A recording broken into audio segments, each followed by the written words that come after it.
મારા ભાણિયાની જાન લઈને આવી છું. અહીંની સુવિધા વિશે તો જયેશભાઈ વિશે તો કંઈ બોલી શકાય એવું જ નથી.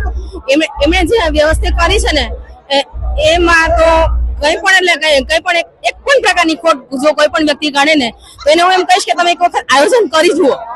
આવું આયોજન કોઈ પણ વ્યક્તિથી થઈ શકે એમ નથી. ચાથી લઈને નાસ્તા પાણી બધું દરેક વસ્તુ એટલી સરસ છે ને કે ધન્ય છે એમ. હું તો જો આ વખતે પહેલી વખત જ આવી છું પણ અમારા આજીવન યાદ રહેશે એવા લગ્ન છે.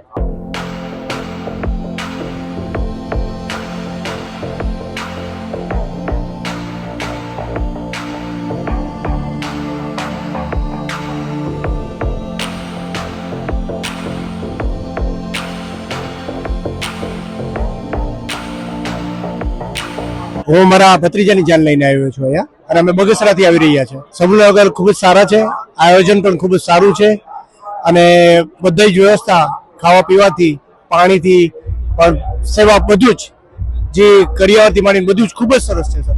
જયેશભાઈ વિશે તો શું કહું કે એના માટે કઈ શબ્દ નથી સર, શું કહીએ આપણે, પણ ખૂબ જ સારું કામ છે સર એમનું.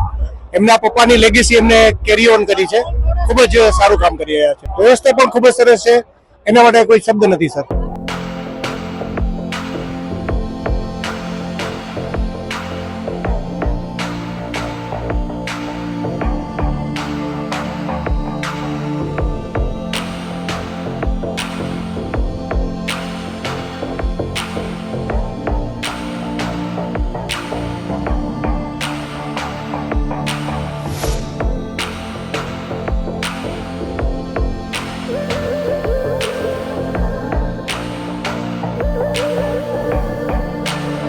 હું મારા શાળાની જાનમાં આવ્યો છું.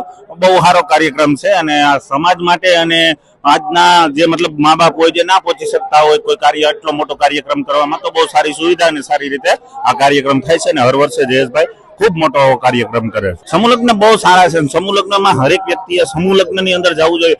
આજના યુગ પ્રમાણે જે લગ્ન થાય છે હજારો લાખો રૂપિયાના ખોટા ખર્ચા થઈને જે પણ કન્યા અથવા તો વર હોય ગમે પક્ષ હોય બંને પક્ષ તરફથી ખૂબ ખર્ચા થાય છે, તો એ બધો ખર્ચો પણ બચે છે અને બહુ સારી સુવિધા મળે છે. વિઠ્ઠલભાઈ પછી કહીએ તો જયેશભાઈનું પણ એક ખૂબ મોટું નામ છે અને જયેશભાઈનું વિશાળ હૃદય છે. જે એટલી મોટી સંખ્યાને આજે અહીંયા આમંત્રિત કરી છે, તમે જુઓ પણ લાખોની સંખ્યામાં લોકો આવ્યા છે અને 511 લગ્ન એટલે કઈ નાની સુની વાત નથી, બહુ મોટી વાત છે.